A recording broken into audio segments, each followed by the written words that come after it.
Joumanna, what's the latest on these strikes?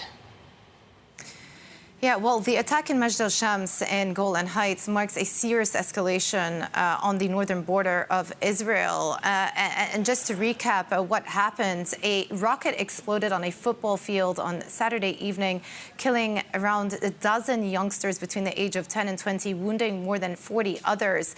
The IDF were quick to say that Hezbollah were behind the rocket that was fired. They pointed to a specific type of rocket that was used that only could have originated from the Lebanon militia, that is Hezbollah. Hezbollah denied responsibility for the attack, but then we also got comments from the U.S. Secretary of State Antony Blinken saying every indication that this missile has been fired by Hezbollah. It also meant that Netanyahu, who was in the U.S. last week visiting many of the leaders and delivering his address to Congress, had to cut short his speech and flew back to Israel to consider their options of how to retaliate. Now, throughout the course of the day on Sunday, we did see a very targeted retaliation from Israel hitting specific Hezbollah infrastructure.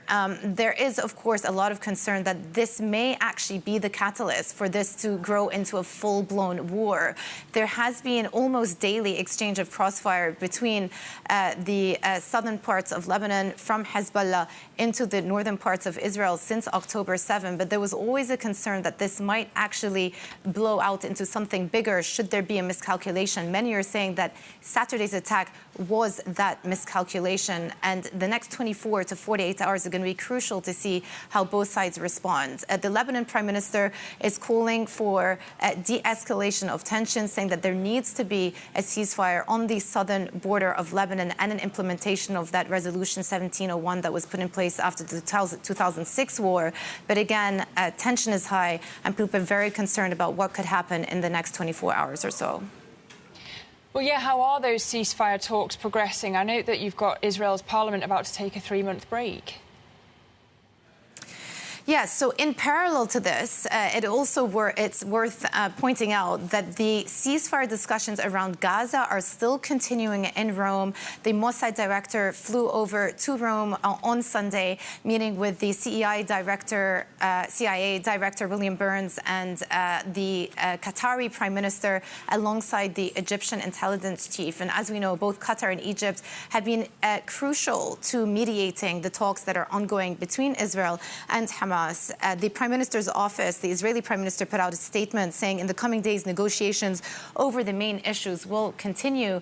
And even when the Prime Minister met with President Biden last week in the U.S., there seemed to be some positive signals from that meeting that the ceasefire discussions were actually moving in the right direction, at least for phase one, which would allow the secure release of hostages and the exchange of prisoners that are held within Israel as well. But how the negotiations proceed from phase one to phase two, which would entail a permanent ceasefire, is one of the stumbling blocks here, because as we know, Lizzie, Israel has said time and time again that they're not going to stop this war until they see a full demilitarization and de-radicalization of the Gaza Strip. And whether or not the conditions right now warrant for them to move on to the phase two part of those negotiations is a big question mark. But there's a lot of pressure on Netanyahu internally to secure the exchange of hostages, which is maybe why we might see phase one implemented with, again, more discussions to take place about moving on to a permanent ceasefire later on.